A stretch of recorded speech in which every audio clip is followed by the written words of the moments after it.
Hope lives always. Yesterday's video was the 40th in this series of videos. When I started doing this every day, I thought maybe I'd be doing it for a week, maybe 2 weeks, maybe 3, maybe. But now we have entered past the 40-day mark. And 40 is a significant number in Scripture. The Bible is filled with a lot of numbers that are significant.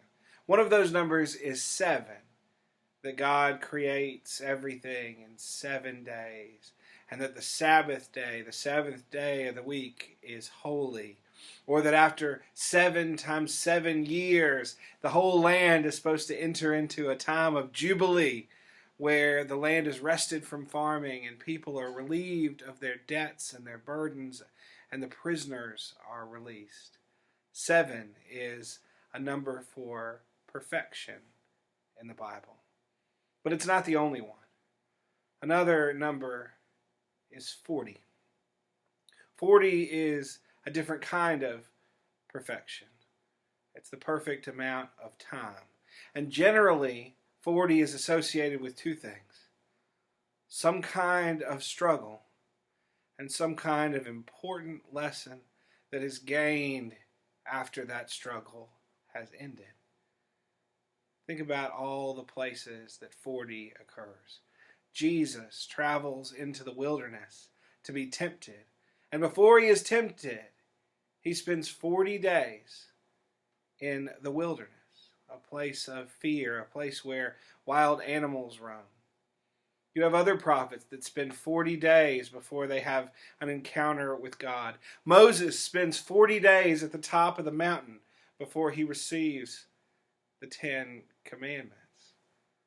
Moses and the people travel through the desert for 40 years. Now, 40 in the Bible doesn't have to be exactly 40 days.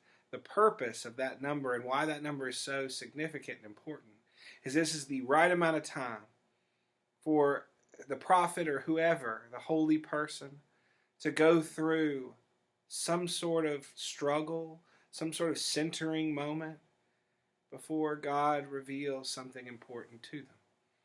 And it made me think about this video and the fact that this is number 41, and we've been through 40 others.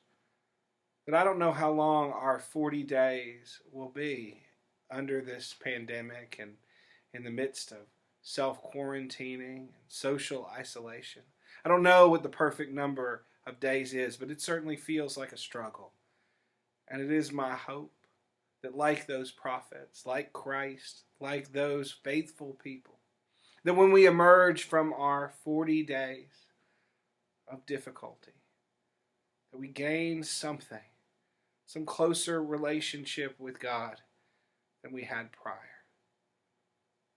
That's my hope today. Because hope lives, even in the wilderness, even under 40 days of struggle, always.